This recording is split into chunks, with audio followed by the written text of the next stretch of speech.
Well, they say having a child is the greatest miracle in life. So when something goes wrong, it can be devastating for parents.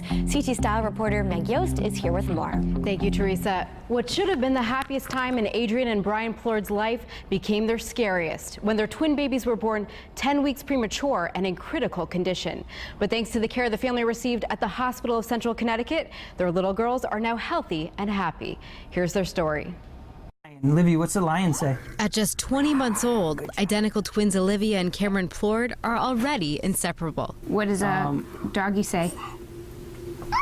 And after what they endured during their first weeks of life, it's no wonder the two have an unspoken bond. When they were delivered, they rushed them right out. There was no happy moments, no happy baby crying. There was just silence. Despite a smooth pregnancy, mom Adrian went into labor 10 weeks early, prompting an emergency C-section. The identical twins were born weighing less than 3 pounds, and due to complications, the situation was dire. When they came out, Cameron was gray and pale and basically looked lifeless, and Olivia was completely purple with far too much blood. That's because the girls had a serious condition known as twin-to-twin transfusion syndrome, which occurs in about 15% of identical twin pregnancies. Essentially, Olivia was stealing all of Cameron's blood and nutrients. Cameron required an emergency blood transfusion, while Olivia urgently needed her blood thinned with saline so oxygen could reach her organs. Luckily for us, I don't think we knew how serious it was.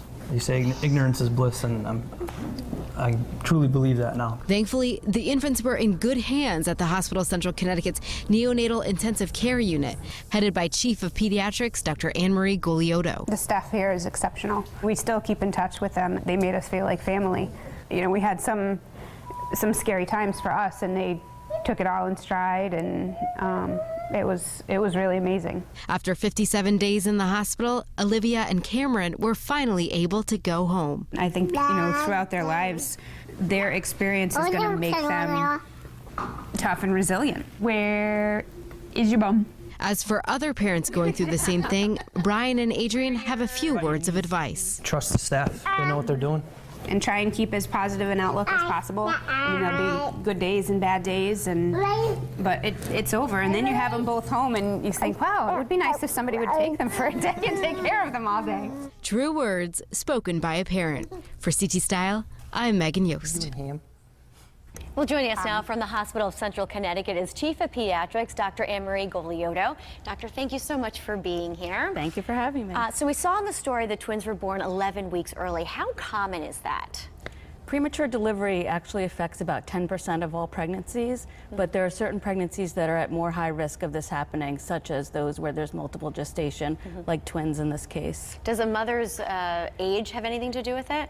Well, it can. You're certainly at high risk of something more complicated happening during your pregnancy if you're on the older side or the younger side. Interesting. And the parents in this story, Brian and Adrian, talked about all the support that they had. I mean, that must be crucial for parents going through this. Absolutely. So we know as healthcare workers in the neonatal intensive care unit, what we do every day is very normal and routine for us. But for the families that we serve, it's totally extraordinary and something that they were not expecting to happen at all. Right. So, and something they're going to remember for the rest of their lives. So we want to make it right.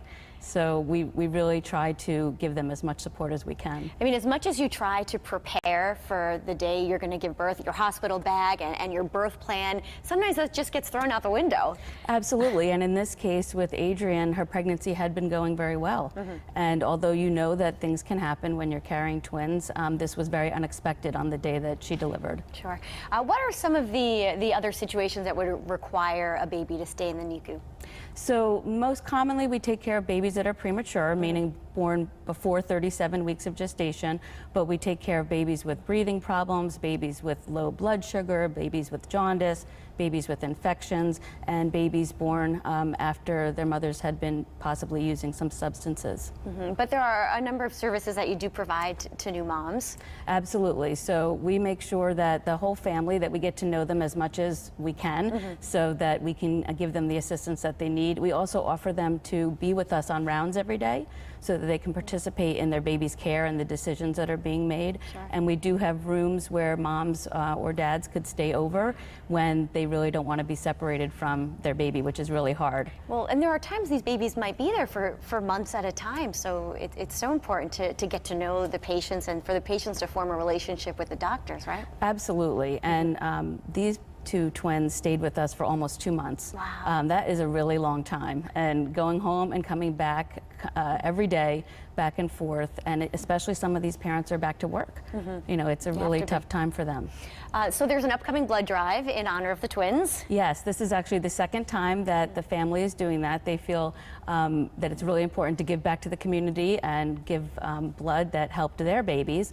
And that will be on June 29th from 8 a.m. to 6 p.m. at the Hillside Community Church in Bristol, Connecticut. And it's being sponsored by the Red Cross, the Hospital of Central Connecticut, and the Bristol Firefighters Local 773. So we hope everyone comes out. So important. In fact, reporter Megan Yost is here with some more information on how you could sign up and help out at that blood drive. To make an appointment to donate blood in honor of Cameron and Olivia Plord, log on to redcrossblood.org and type #Plord Strong into the Find a Blood Drive box. There you'll see details about their event as well as sign-up times. Teresa, back to you.